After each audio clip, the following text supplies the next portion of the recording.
stories.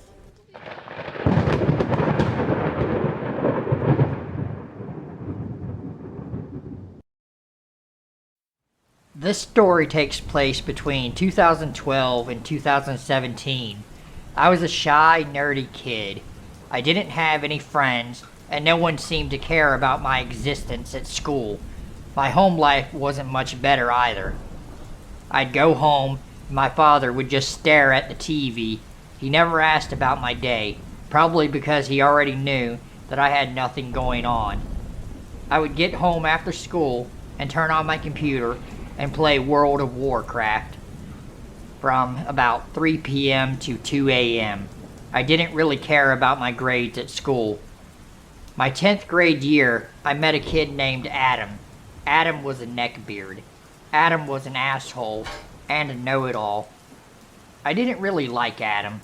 Adam would follow me around and even asked to come to his house after school. I first thought Adam was gay, so I told him no thanks.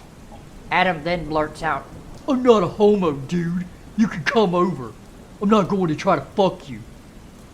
As we were walking, two other guys, Ronnie and Mark, joined us. The smell of must and body odor seeping through the halls. Mark smelled like shit, and Ronnie smelled like burnt rice, and they'd talk about random anime characters and different martial arts styles. I tried to stay out of the conversation.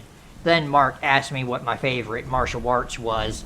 I told him I didn't want to answer, and he calls me a pussy.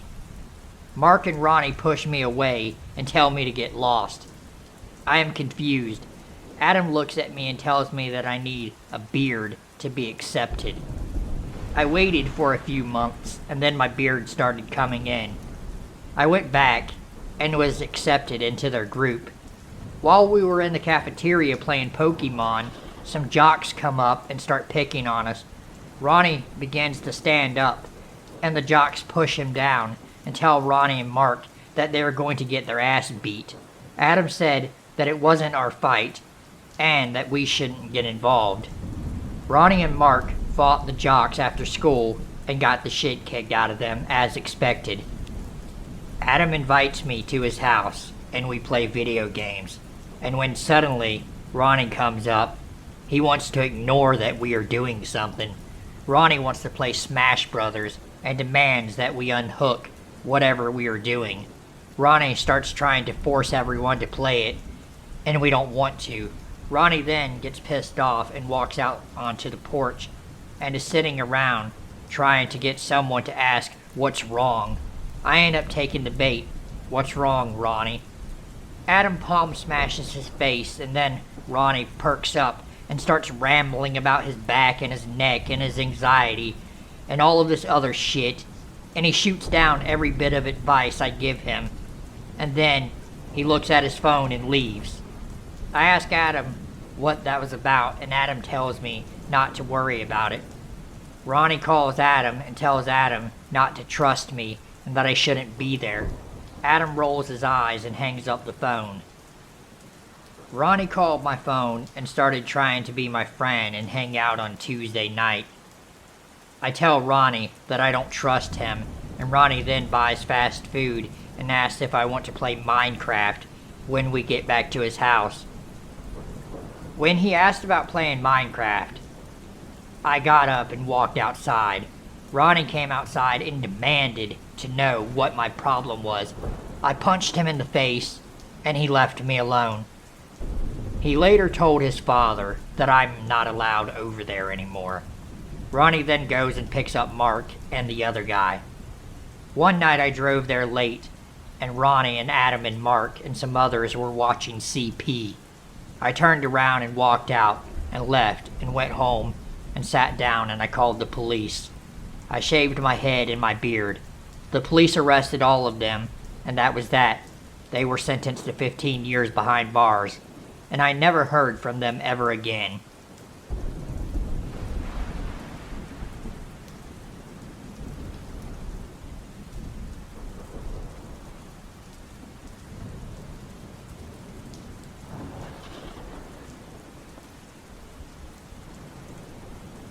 This happened like 2 years ago. So for context, I'm a guy about 24 years old. I met this guy named Frank at Wawa. Frank used to go to Wawa every night for his coffee. I was just chilling outside Wawa, not really doing much, and somehow Frank and I became friends. I started going to his house and playing video games, and it was fun. Frank was a neckbeard. He was a 23-year-old child. He had Pokemon and Mario Brothers everywhere. He loved Nintendo. One night at Frank's, I was telling him about a woman I'd met, and he would scoff and make rude comments. I told him to stop. Then he said something back. I don't remember what he said, but it seemed like it implied that if I were to bring her over or around, she wouldn't be welcome. And that if I did anything for a woman, I was a cuck. I started dating the woman. Her name was Sarah. Sarah called one night when I was at Frank's, and he got pissy and said something like, "She already trying to fucking control you? I wouldn't put up with some bitch trying to run my life." I did not answer the phone because I could see that Frank was upset. I explained to him that I didn't tell her I'd be here, and he told me I shouldn't have to tell her anything.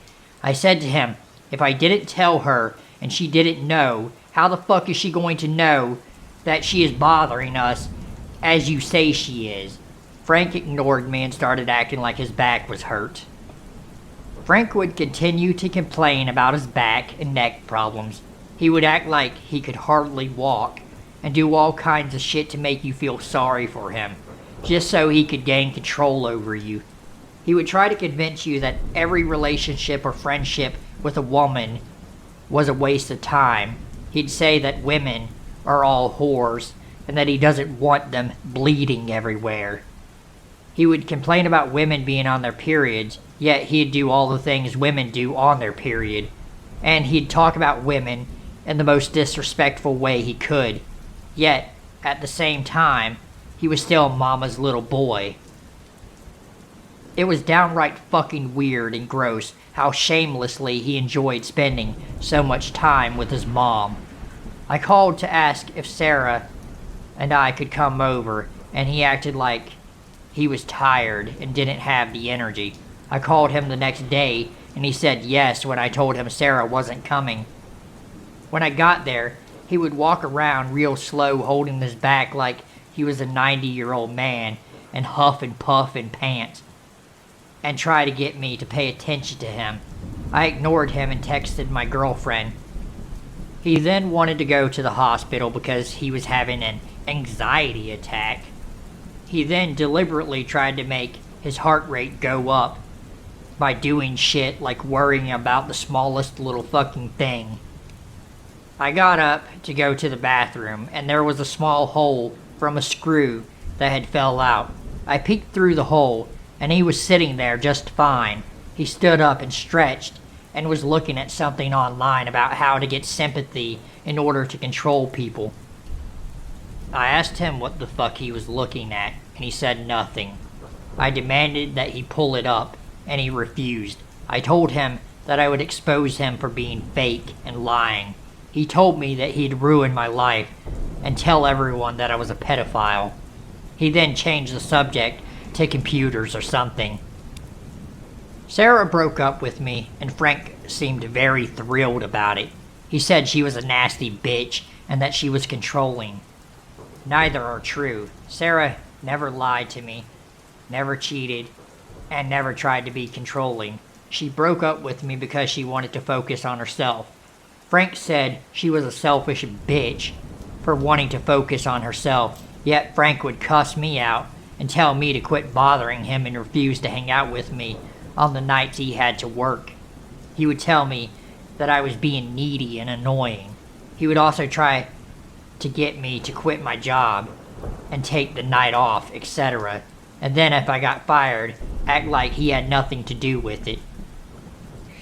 He would not shower, and then he would make me feel like shit if I told him about it, and told him that he smelled bad.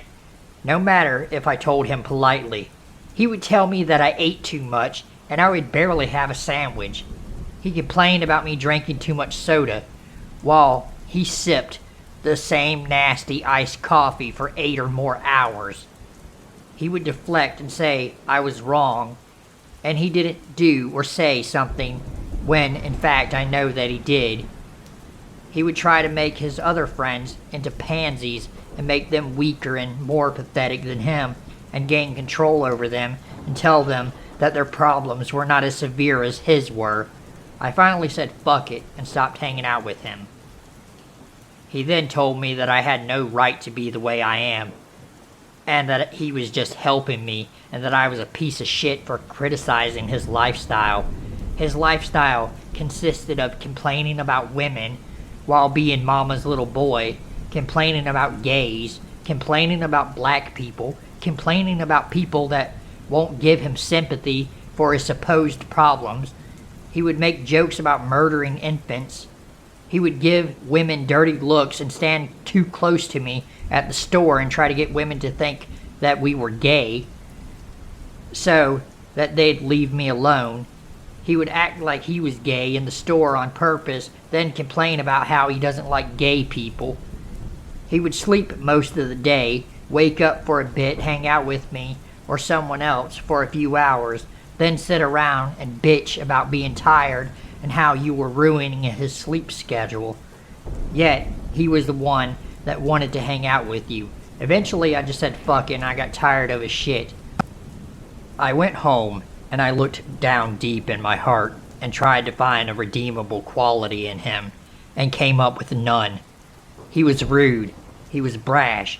He was selfish. He was jealous. He was hypocritical. He was lazy. He was a terrible friend, and I gave up and stopped calling. 8 months passed, and he didn't bother to check on me, call me, text me, or tweet me. And then one day in the summer, I get a text. I haven't heard from you.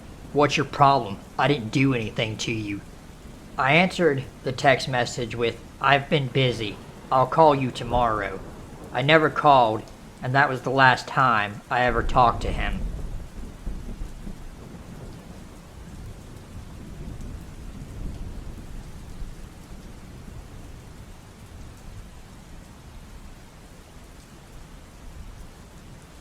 I used to have this friend in high school. His name was Tom. Tom was a neckbeard. He wore anime shirts, trip shorts, and had a long beard, and wore a beanie most of the time. I met Tom in 10th grade during math class. He was smart. I was struggling to comprehend algebra, and he was assigned to help me. He ended up teaching me really fast. Tom wanted to be a teacher or something like that. He said that he wanted to move to a different country. I think he said Japan or something. Tom and I would hang out a lot. Tom started showing me things that he'd find on the deep web. It wasn't anything bad. Actually, a lot of it was mundane and boring. Tom would invite his other friends over, and then I'd have to stand outside until the guy left. I figured it had something to do with buying drugs, but I didn't question it. I didn't really care if Tom was using drugs. Shit, during that time, considering how much stress and anxiety I was having due to school and other teenage drama, I was hoping he'd ask me to do drugs with him. One day, while I was over at Tom's, his friend came and I stepped out, waiting, and his friend left. I asked Tom who the guy was, and if it had anything to do with drugs. Tom looked at me and said, "Don't say a word." I was like, okay. I was really nervous. Tom then pulls out these DVDs that he had burned. And I was like, okay, so you're selling pirated movies, I asked him. Tom then gives me a blank look and then closes the drawer. He then asks if I want to do some drugs. I tell him that I've never done drugs before. Tom goes to his mom's room and brings back her bubble and lights it. I'm just sitting there wondering what the fuck he is doing. I had no clue what he had.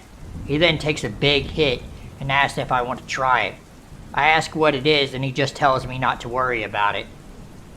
I wasn't sure of the side effects or how I'd act, so I told him no. He then shrugs and sits down and I leave. The next day at school while in math class, 2 cops come in and arrest Tom. Tom is taken to jail, and later I find out that Tom was selling illegal porn to the other guy that kept coming over. The police tried to accuse me of being part of it, and I told them that I had no clue what he was doing.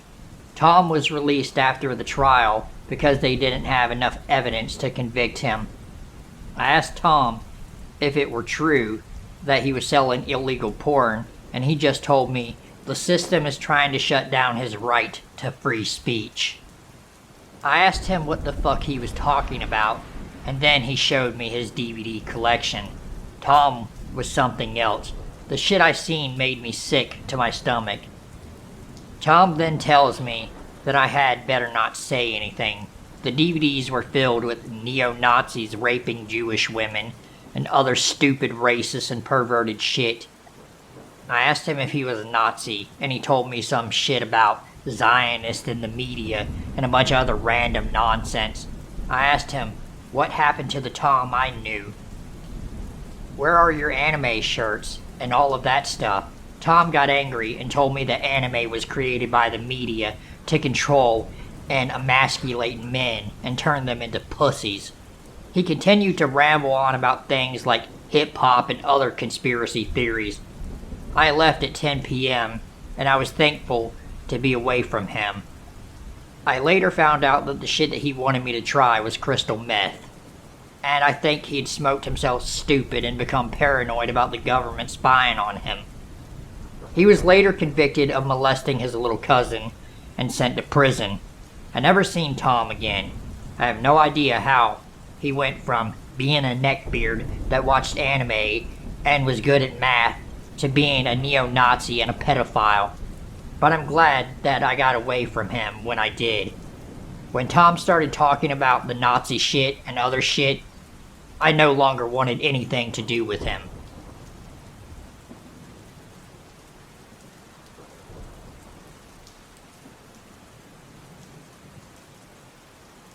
So this happened like 5 years ago when I was in high school.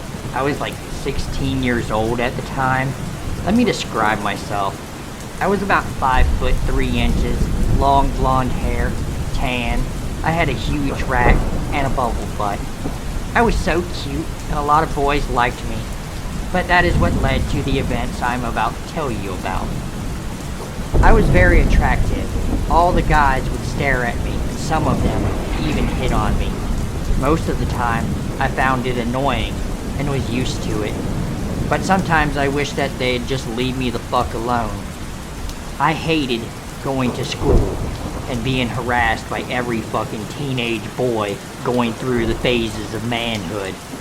I would sometimes make myself less attractive and would even use drugs so they'd lose interest in me.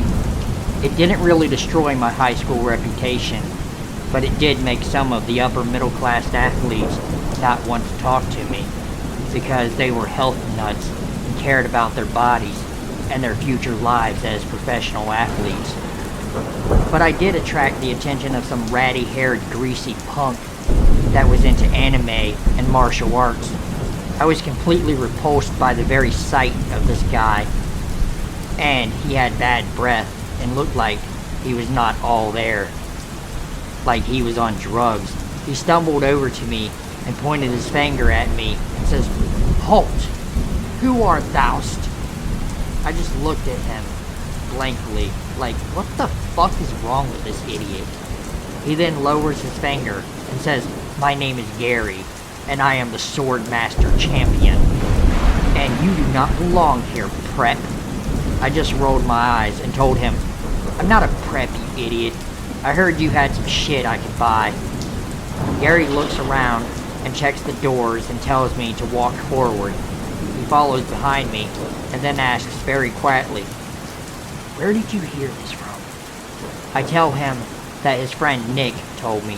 Gary then nods his head and agrees. Gary then hands me my shit and I give him his money. Later, when I got home, I was enjoying the drugs that I'd bought when suddenly I hear my phone ring and it scares the piss out of me and I nearly have a heart attack because I'm too high on drugs. I answer the phone and it's Gary. "If you ever want it and don't have the money, then I can arrange something for you," he said. Ew, no. I have money, bro. I don't need to do anything like that. Gary then says to me, "You can get it for free if you give me that ass." I hung up on Gary, creeped and shivering with disgust, like I had bugs crawling on me. I was completely sickened by the thought of Gary wanting to touch me, and being high on the drugs, it made me visualize his hands covered in maggots and worms all over me, and I started to feel sick and ran outside for air. The next day, I found Nick and told him, "Look, your friend Gary, you know, that disgusting neckbeard that sells the shit, he is a nasty motherfucker and I don't want to buy from him again." Nick looks down and shakes his head, then tells me that he will take care of it. Nick told Gary that he wasn't allowed to deal drugs anymore because he was scaring off the customers, and Gary was pissed when he heard this and threatened to chop off my head. I laughed, thinking it was a joke. Bye. And I am happy and sick and weak and strung out on my drugs. And then I get a phone call. "Hello. Who the fuck is this? Is this Max?" Max was my best friend.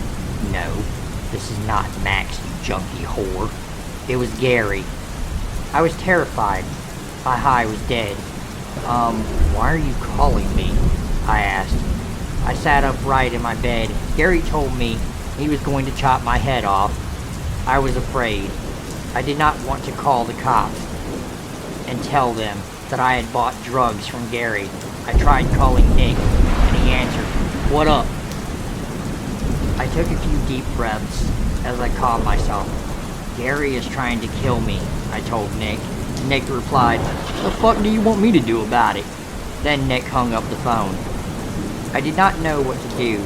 Gary then rings my phone again. "I know you are home, and I know your parents aren't here." He then sings softly, but horribly, the theme song to Sailor Moon, or some shit like that. He then stops singing and says, "I am going to come in the house, and you are going to get what you deserve." Just as Gary was approaching the door, Daniel and his boys from the football team come speeding up the road and slam on the brakes. Daniel then gets out of his truck and yells loudly. Daniel and his friends were raging alcoholics. He then notices that Gary is in the bushes, and him and his friends run over and start kicking the shit out of Gary. I run outside and beg Daniel to stop before he kills him. Daniel then looks at me. I am standing outside on my porch in just a t-shirt and panties underneath. Daniel sees me, and he immediately comes after me. I run and try to slam the door, and Daniel just barrels right through me and the door. Daniel is 6 foot 4 inches and 245 pounds. He then backhands me and starts trying to undress me. His friends are laughing and yelling nonsense, and I am screaming for help. Then Daniel does it, and everyone stops and stares in silence and in shock. I lay there quiet and turn the other way. Daniel then walks back to his truck and drives off. His friends don't follow. One friend leans down as if he wanted to take his turn, and another pulls his shoulder, and they all run off. Gary sits up and is crying and telling me that he is sorry. The police arrive and they take Gary to jail. I am taken to the hospital. The police come and want to question me. I am too terrified to speak, but I have to, and I tell them it wasn't Gary. Gary tells his side of the story to the police. Gary says that he was only going to scare me and make me think that he wanted to kill me. And after he caused enough emotional trauma, he'd leave. Gary made it clear that he never had any intention of raping me. The police ask about Daniel, and I don't say anything. They ask Gary if he recalls what he remembers. Daniel was a raging drunk that loved to drive around and get into fights with people. Mostly him and his friends would drive around and start shit with Hispanics. They have been shot at and somehow made it out alive. However, The night of the assault, they were driving aimlessly and saw Gary in my yard. Stopped to check out who Gary was. No one knows why Daniel wanted to do what he did. And everyone was in utter shock when it happened. I was later released from the hospital, and Daniel was never found. I did not want to return home, so I went and stayed with my grandma. I was sitting up later, watching Halloween on television, about to doze off. My phone rings, and it is an unknown number. I stare at the phone, and my anxiety is through the roof. I don't answer. The phone rings again, and I scream, "Leave me alone!" And then I hear a soft voice, Hey, easy honey, it's just Brittany." Thank God, I thought to myself. Brittany asks how I am doing, and I tell her I'm fine. We chat for a bit, and I go to bed. The next day, I get another phone call, and it's Daniel. "You need to meet me in town for dinner. I always buy the bitches I fuck dinner," Daniel said, smug and confident, and then kind of chuckled. I told him that I was calling the police. He then threatened to kill me. I called the police, and the call would not go through. The signal was being blocked. I became irritable, and I threw the phone at the wall. I peeked out my window to see if there was anything unusual, and I grabbed my purse and left. As I was driving, I get another phone call. "Hey, I heard that you were an easy fuck. How about the boys and I come get us some too?" An unknown male voice says to me, as he and a few others laugh. I hang up the phone, and I start crying. A cop sees that I am crying, and he follows me. I see his lights flashing. I pull over, and he asks if everything is okay. I am nervous and an emotional wreck. I hear my phone ring, and it is Daniel again. I recognize the number. So me being scared that he may be watching, I tell the officer that I am fine, and he tells me that I shouldn't be driving in the state I am. I then tell the officer that I am in danger and that he needs to pretend to arrest me because someone may be watching. The officer explains that he can't arrest me if I haven't done anything wrong. I tell the officer that I have heroin in the car and that someone is after me. The officer gives me a look and asks if I am sure that there are drugs in the car, and I tell him that I believe there is. The officer calls for backup and gets permission to search my car. The officer informs me that I will get a charge, and I tell him that I don't know what else to do. I can't call the police because my phone is probably being bugged, or my rapist Daniel is watching me. Backup officers arrive, and they do a search and they don't find anything in my car. I was a little pissed off because I was hoping they would. Now they are going to let me go and Daniel will find me and know that the search was fake. So I punch one of the cops, and I am slammed hard on the ground and taken to jail for assault and battery of a police officer. The charges are dropped when I explain my story, and I tell them that I am being stalked by Daniel. They put me in a safe house and monitor me for a few weeks and search for Daniel, and they can't find him. They tell me that they can no longer continue with the case, and I leave the safe house. As soon as I get in my car, I get another phone call. I smash my phone and go buy another one. And about a week later, I get another phone call, and it's the scumbag Daniel. But he is calling from Brittany's phone. Brittany wanted to say hello, but she can't because she is in the bathtub. Daniel laughs and then hangs up. I call the police and tell them to go check out Brittany. I then drive to my grandparents' house and go through my grandfather's old war stuff, and I find his old gun and bullets. My grandma almost catches me and asks me what I am doing, and I tell her I am just reminiscing about Grandpa. She says okay, and I sneak out with the gun. Daniel calls again, and I agree to meet him. When I arrive at the meeting spot, he isn't anywhere to be found. I am confused and feel uneasy, worried he is going to sneak up on me and force himself on me again. He never shows up. I stop receiving phone calls. About 2 or 3 weeks later, I find out that Daniel was in a deadly drunk driving accident. He was drinking and speeding down the highway on his way to meet me, and he rammed into a dump truck after running a red light, and he was killed. I was relieved. Brittany survived his attack. She wasn't raped, thankfully, but he did beat her and try to drown her. She wouldn't tell him how to get a hold of me. The other guys that were with Daniel that night he attacked me were later arrested for unrelated reasons, except for one who was arrested for taking pictures of girls in the locker room and selling them.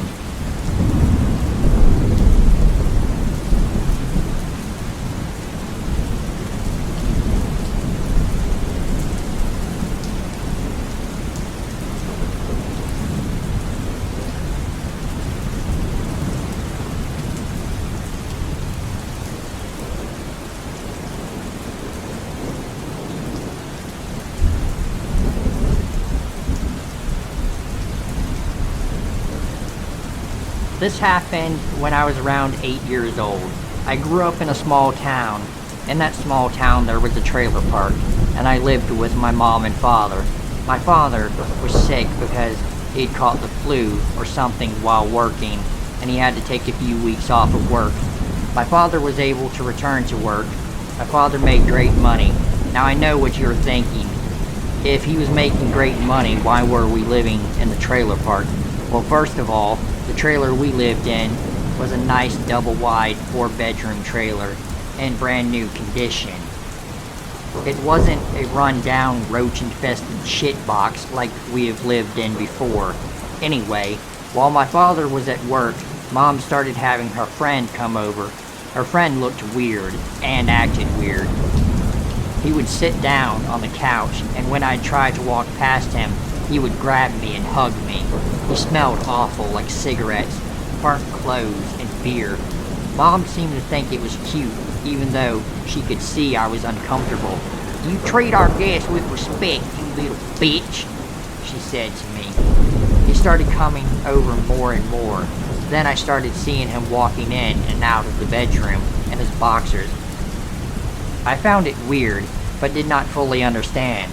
One day after school, I walked in the front door, and he was sitting on the couch watching porn and smoking crack. He sees me and tells me to come sit on the couch with him. I run to my room. He got up and I slammed the door shut and cried. Mom gave her crackhead pedophile boyfriend a kiss and rushed him out the door. My father came home and we ate dinner and did what we normally did. Dad kept looking at Mom and could tell she was being weird, but didn't know what it was. Later that night, I could hear my father trying to get Mom in the mood, and Mom didn't want to. So my father became angry and asked her what the problem was. Mom screamed she wanted a divorce, and then I hear a loud smack and my father's truck starts and he drives away. I am standing by my bedroom door and Mom reaches out to hug me with tears in her eyes. "Fuck you, I hate you," I yell at my mom. Not even a day or two later, my mom's crackhead boyfriend moves in, and so do 3 or 4 other crackheads, and they're all gross and like to grab my ass and try to get me to sit on their lap, and my mom just thinks they're being nice, and there is nothing pedophilic going on. One of the crackheads is talking about whether or not his niece has a better ass than mine. He is talking about bringing his niece to the house and having fun with her. I had no clue what he was talking about then, but now, as an adult, I do. My mom walks in my room, cigarette and scotch in one hand, in a bathrobe, looking like the typical trailer park trash mom. And she says to me, "You need to show my friend some respect, you little bitch, before I put a belt to your ass." Mom's boyfriend walks in and says, "I can straighten that little bitch out." Mom then grabs his dick. "I bet you could," she says, and then walks off.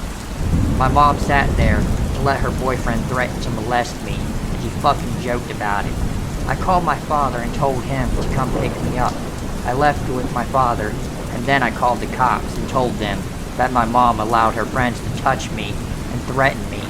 and that they were smoking crack, and then they went to jail. A few years later, my mom's crackhead boyfriend comes back around. He finds me. Apparently now that I'm like 13 years old, I just learned that his name is Q-Tip, and that's his nickname or something. So Q-Tip finds out where I live and where I catch the bus, and he starts calling the house, and he is telling me that him and Mom want me to come home, and that I better come home or he is going to beat my ass. I tell Q-Tip to stop calling, and he tells me that I'm an ungrateful little bitch and that my mother did everything for me.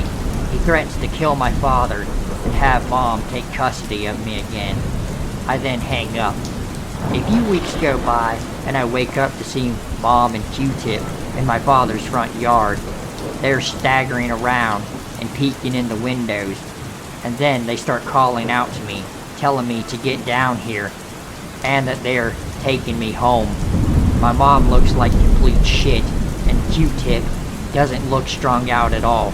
I call the cops and tell them what is going on, and Q-Tip is taken back to jail, and Mom is taken to a drug rehab clinic. I was still scared for days after that. I started carrying a knife to the bus stop with me. On the way to the bus stop one day, I see Q-Tip. He chases after me. He gets me on the ground, and I am squirming and trying to get away, and he is trying to take off my clothes. He gets up and pulls down his pants and whips it out. I then reach in my pocket and I stab him in the stomach, and he lays on the ground. I then run away from him, and he is finally taken to prison for attempted rape of a minor. And my mom is arrested for possession again. I don't know why Mom threw away the life she had with my father and started smoking crack and allowed Q-Tip to try and rape me, but I will never forgive my mother for what she did. Q-Tip was later murdered in prison, according to a cousin who writes my father. My cousin works as a prison guard at the prison and says that someone wasn't watching, and Q-Tip was surrounded and raped and stabbed to death by 4 other inmates. Their identity is still unknown.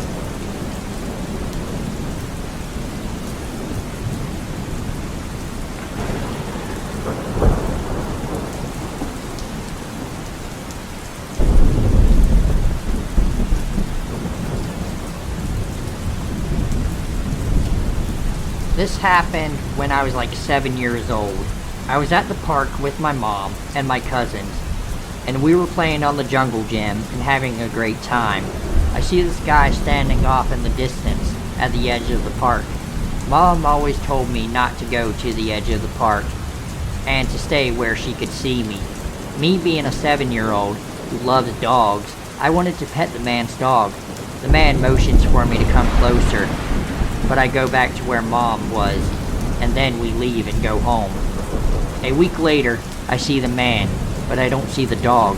This time, a little girl comes up to me and asks if I want to pet the dog. The little girl is dirty, and she is wearing torn clothes. She has scrapes and bruises on her legs and arms. I tell her no. She tries to grab my hand and drag me to the van. I scream and tell her to let me go. She runs back to the van, and the guy grabs her by the hair and jerks her around and has his finger in her face and is cussing at her, then throws her in the van and they drive off. When I was a kid, I did not understand what I was seeing, but now that I am much older, the thought of that little girl in that van and the guy with the dog scares me and also sickens me. The guy was a pedophile, and the little girl was either his daughter or another girl he had kidnapped, and he was using her to try to lure me to him. He probably was getting tired of the little girl and was going to kill her soon, but told her that if she lured me to him, that he would let her go. The dog I seen, I have no clue about the dog. I don't know if the guy was ever caught, or if the girl ever got away, or if he hurt anyone else. I moved from that town for unrelated reasons, and no one else ever spoke of the guy and his dog.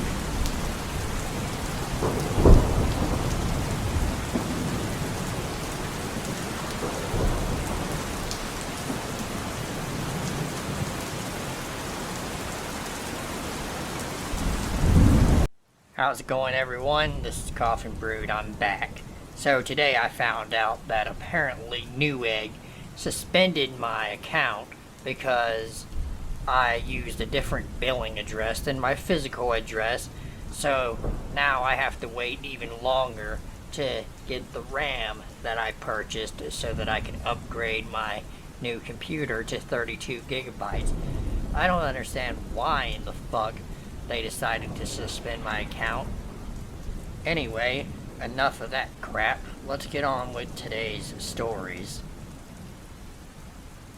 As a young child, my mom worked and went to school, and my dad was a construction worker, which often meant he was out of town.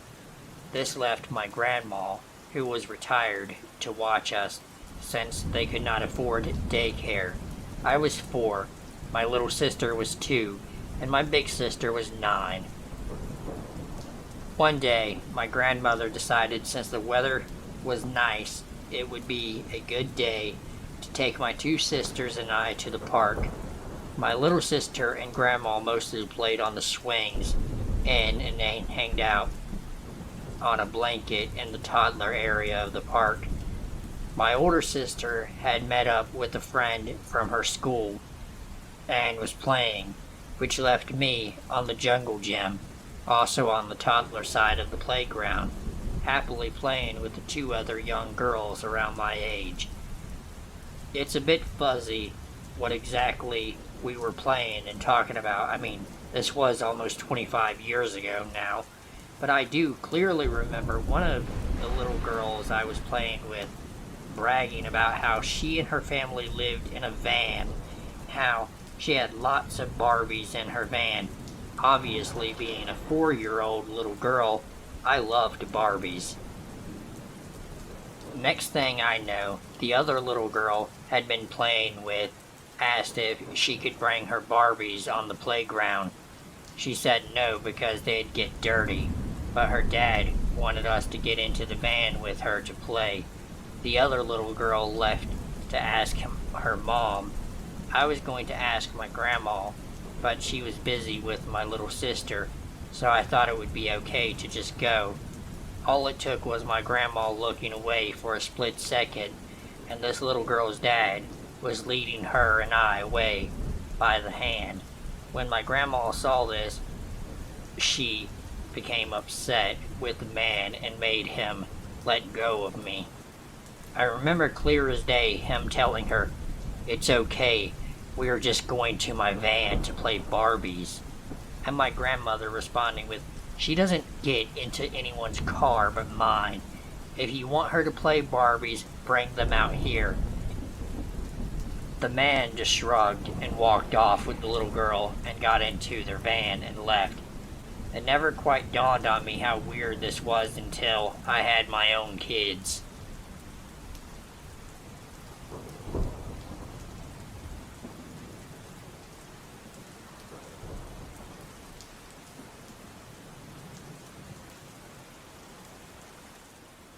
I was 13 when this took place. Before I start the story, I just want to give you some background information. This happened with my 3 best friends. I'll call them Glasses, Redhead, and Curly. Redhead was very adventurous, liked to push the boundaries, sneak out and stay out long into the night. Glasses was kind of influenced by Redhead, but had very strict parents and sometimes wouldn't be allowed out. Curly was a stickler for the rules, and would rarely follow us crazy kids and our weird shenanigans. She was also the oldest in our group. Now I will begin this story. First incident. We were riding our bikes along our neighborhood at night. We liked to do this a lot and knew the best routes to take. We cycled up to the top of a huge hill with an amazing drop. The hill gave you a rush of adrenaline you'd get from a roller coaster. So we were rolling down the hill when this van pulled up, nearly hitting us. Redhead screamed, "What the fuck is wrong with you?" And we all stared into the abyss the van drove into. Hoping to get the license plate, that's when we saw the car's headlights turn on. We pedaled away, turning back to see if it was following us. It was. Curly was crying, and Glasses looked like she was about to pass out. Eventually, we lost the guy, but we were pretty shaken up. The second incident, a month later, we were riding our bikes at night again when Glasses wanted to go up to the bathroom. We didn't want to lose her at night, so we waited in front of our house. We were cracking jokes and being hyper when suddenly we hear, "Hey!" yelled from across the street. Glasses comes up and asks, What's going on?" Then we hear, "Hey, come over here, you little bitches. Not so brave now." We all cycled home, and Redhead claimed she saw a van just like the one we saw a month ago. The third incident, this is the final and most terrifying incident. It happened solely to Redhead. We were cycling, and it was daytime when this black van drove past us. It stopped, drove back, so it was in front of us, and said to Redhead, "Don't fuck with me," and then listed her address. It again drove off before we could get a license plate. After that, Redhead received threatening letters in the mail. They got so bad, Redhead and her family moved from North Carolina to her grandparents' house in Massachusetts. We recently found her via Snapchat, but the horrors of those nights still terrify her.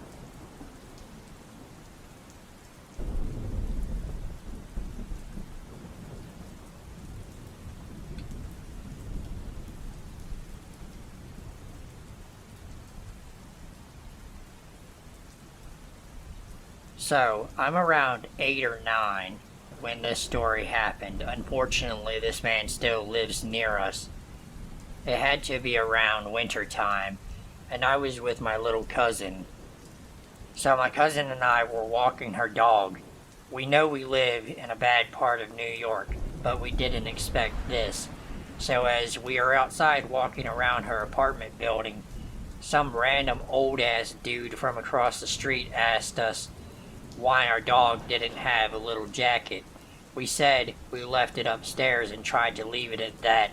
Then he said that he had a dog we should go see up in his apartment, later changing the story to the pet store up the block.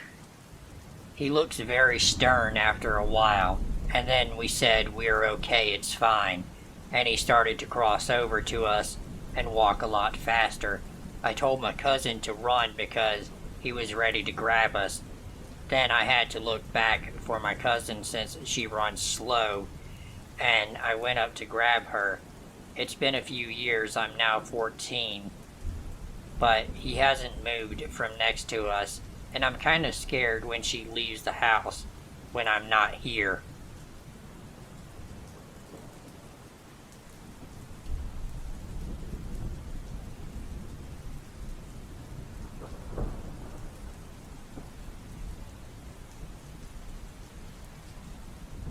So this happened when I was 14 in high school.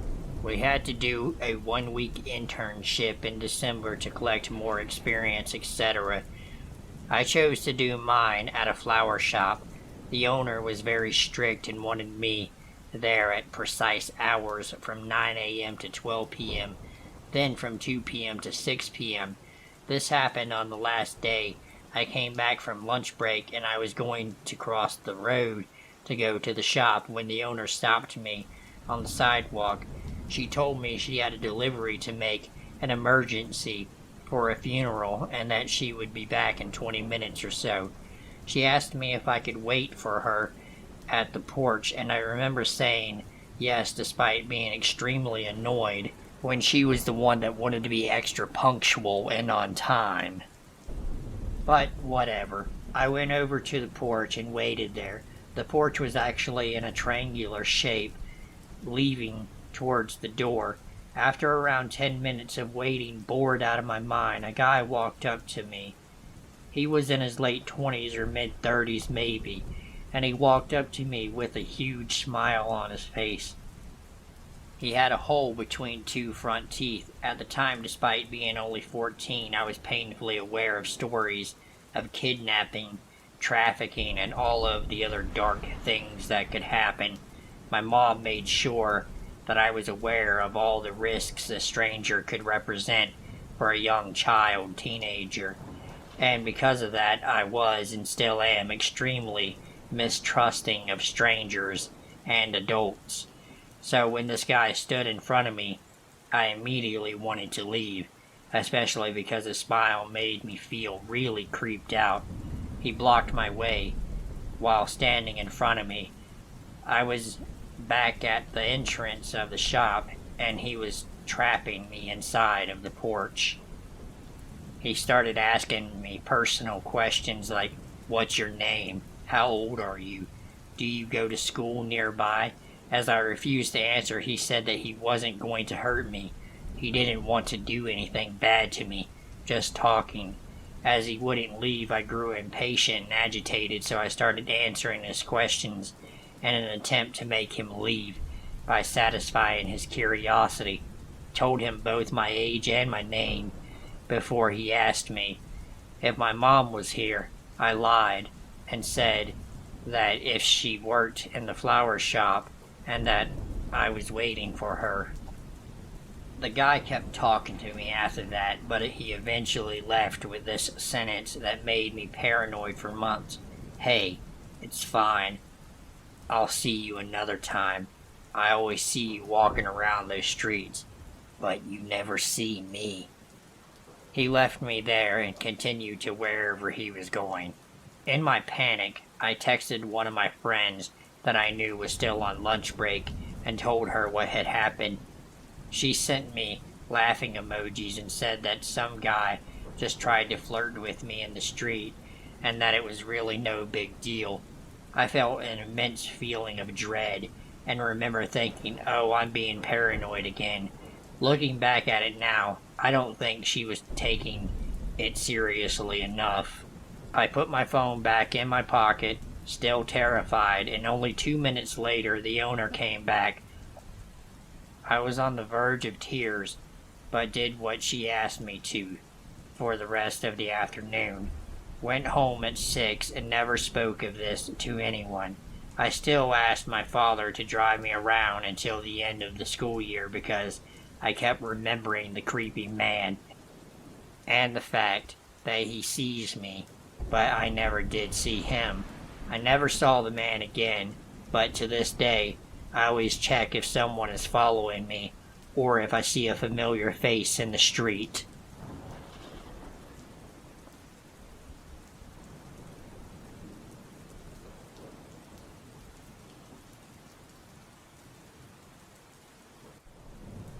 Hello and welcome to the show. This is your host, Coffinbrood. Today, I'm sitting at 1,800 subs. I'm so excited that I've made it to 1,800. So excited and thrilled by all of the warm comments that I get and all of the support. And looks like I will be reaching my goal of making it to 2,000 subs before the end of the year, just as I had hoped for. So if you like my content, please continue to go ahead and share and like and comment and all of that. And yeah, let's get on with today's stories. This story is going to be a long one. I would understand completely if you don't believe it, because I am a skeptical type of person. Though, if you like creepy stories, bear with me. My sister and I talked about this event not even a week ago, and we both remember the same stuff. She is the most honest person in the world, doesn't take any medications or have any mental problems. This is a true story, believe it or not. This happened 7 years ago. I was 17. She was 21. We were both living with our parents at the time. My room was upstairs, close to my parents, and my sister's room was in the basement. I heard my sister screaming to death one night. I heard my mom rushing downstairs to see what was going on. I stayed awake for a couple of minutes until I heard my mom and my sister coming up the stairs. My sister slept in the loft that night, so I assumed she had a nightmare or something, and I went straight back to sleep. She told me what had happened the next day, and that she felt something while sleeping, a strange feeling, so she opened her eyes. Her bed was right beside her walk-in closet, and a man was in a squat position. He was staring directly at her from that closet. She kept staring at him in fear, and her reflex was obvious to scream and crawl in her bed as far away from that closet until he gradually disappeared. My mom came in right after. She slept for about 5 weeks in the loft, saying that she didn't dream or hallucinate, and she was too scared to ever go back in her room. Sadly, my parents and I had a hard time believing that a so-called ghost, quote-unquote, was in her closet. We thought that she dreamed it and panicked when she woke up. My parents suggested her to seek treatment with a therapist to help her overcome her fear, which she did. My mother always accompanied her to her appointments. After a while, she decided to try sleeping in her room. She asked my mom to sleep with her that night. And as you would guess, she woke up screaming in fear. My mom saw her jumping off of her bed, crawling backwards toward a wall, saying, "Leave me alone!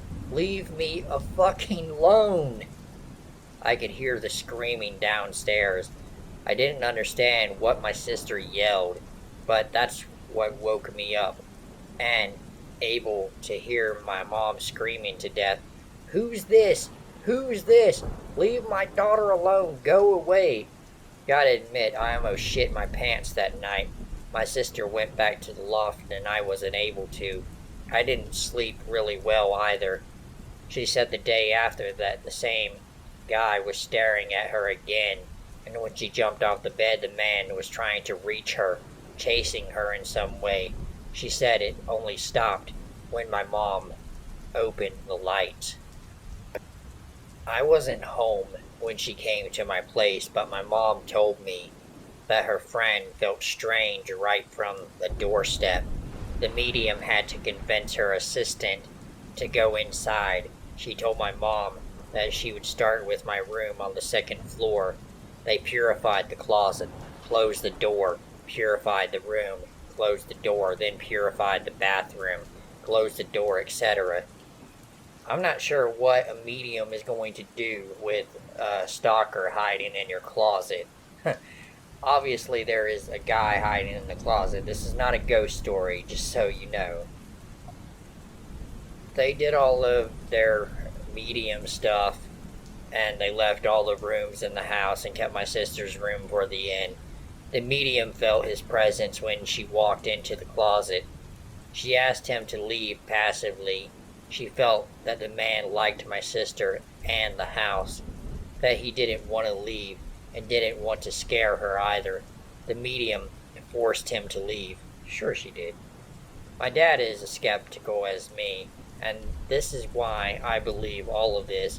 He told me that he saw the laundry racks moving when she forced him to leave. My mother said the same. We were all ghost non-believers before this, but now, let me tell you, we believe in ghosts. Creepiest thing I've ever heard. Yeah, again, you believe in ghosts, but there was no ghost in your house. There was a man, a living flesh and blood man, hiding in your sister's closet. It wasn't a fucking ghost.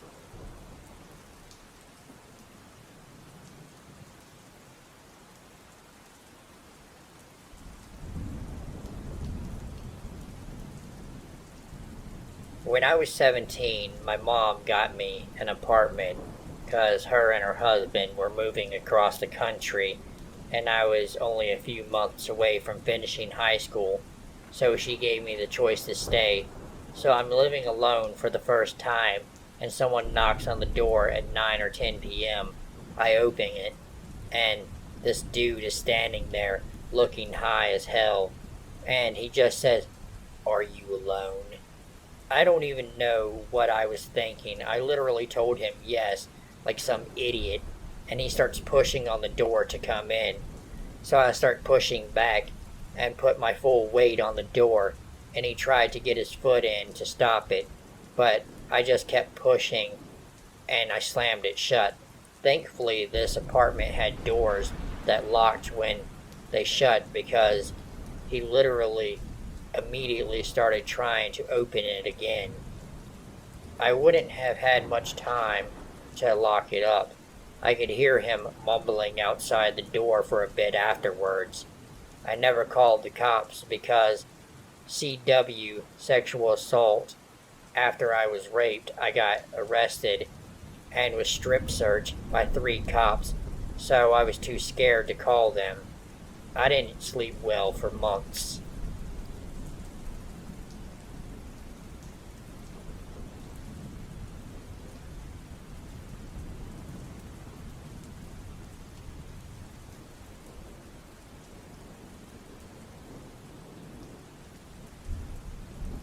I was on a road trip with friends in college to Florida for spring break. We stopped at a gas station in a city about 6 hours from where I lived. Safe to say, I'd never been there before. As I was walking around the store buying snacks, I noticed a man about 40 who was seemingly anxious looking at me from time to time, almost as if he wanted to say something but was unsure. Me, not afraid to talk to anyone, said a quick, "Hey man," to him. He relaxed, smiled, and called me by my first name. I was stunned. Not only had I never seen this man in my life, but at this time, I went by my middle name. Only a few people knew my actual first name, and not even family called me it. I hid my shock and asked if I knew him, and he told me no. But when I asked him how he knew my name, he could not tell me.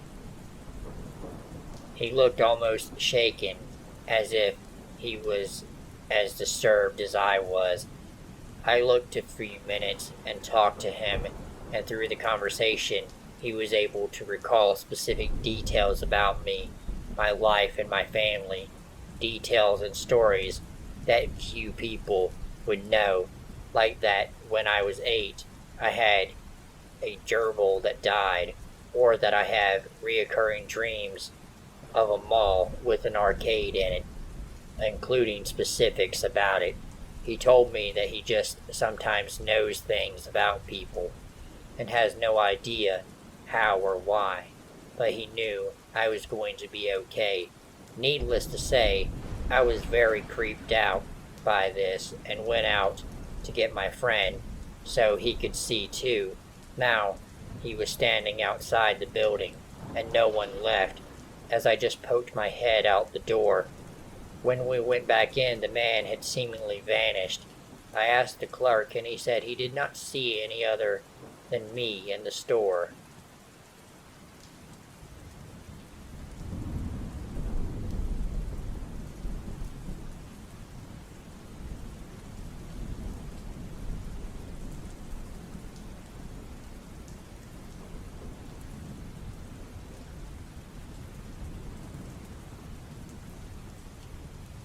So I live in Iraq, and in Mosul specifically.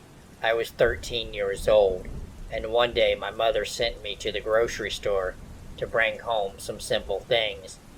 And on my way to the store in the middle of the afternoon, from afar I saw a tall man with a long beard and a shaved mustache. He was a person who looked like an ISIS member. I'm not kidding. They were spread out in Mosul at the time. When I approached the man, he opened the trunk of his car and asked me to help him carry his things. I have never seen this man in my neighborhood, and certainly, like any child, my parents told me not to approach anyone I do not know. I told him that I am in a hurry. He looked at me for a while, then said to me, "Come and help me carry my stuff. I cannot do it alone." He was an adult man and wanted help from a 13-year-old child. I knew that I had to escape from here. When I had a chance, I ran quickly, looking for the nearest neighborhood for help. Then I heard him shutting his car trunk forcefully and shouting, "You, come here!" I ran faster, and I saw one of my neighbors that we had known for years and told him that someone was chasing me. Then we heard the sound of a car moving fast and around our neighborhood. We didn't call the cops because those motherfuckers wouldn't do their job whatsoever. I am now 18 years old, and I am still wondering what would have happened if I got any closer to this person. Could I have been a victim of some sort of CP or something else?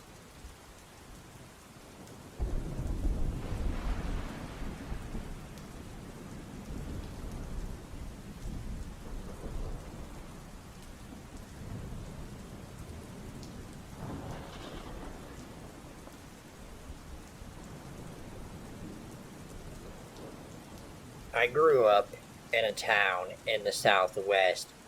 It was like a mix of mountain, desert, forest, and grassland. I was 17 or 18 back then, and I was hanging out with some friends around a bonfire. It was getting late, and my friends started leaving one by one.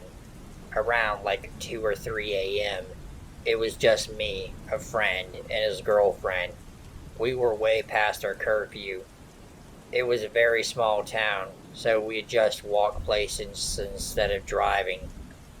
We were going to walk my friend's girlfriend back to her house, which was on the outskirts of town.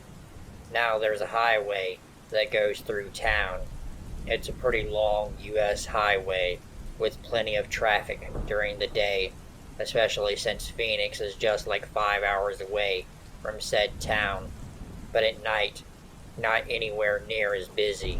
We were walking along the highway through downtown when a guy that was hiding behind a building begins following us and is about 20 feet behind us.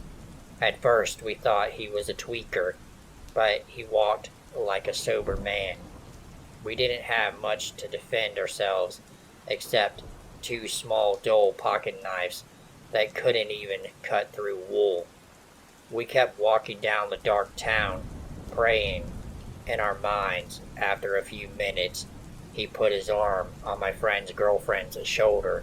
He said, "What's a lady like you doing now on the streets at this hour? I can give y'all a ride home." We ran off toward the wilderness, hoping to lose him in the streets. We still heard feet trampling the brush, so we ran back to town. We were running out of breath, and he was still after us. Then a man in a car stopped and asked, "I'm headed to Albuquerque, and my GPS had no signal.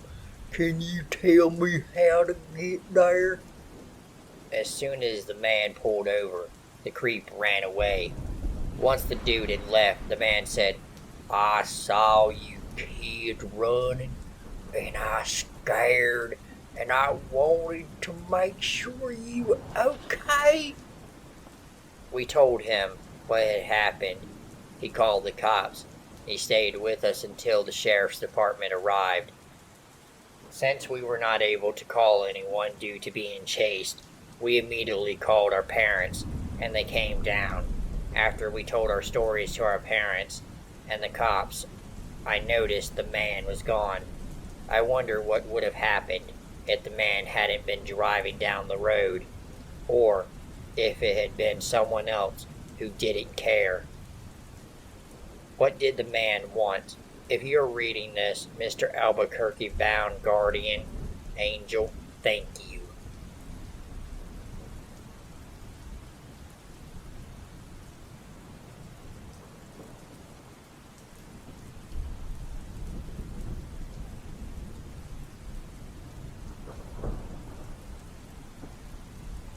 If you are new, go ahead and hit the like button and subscribe to my channel, as it really helps me out.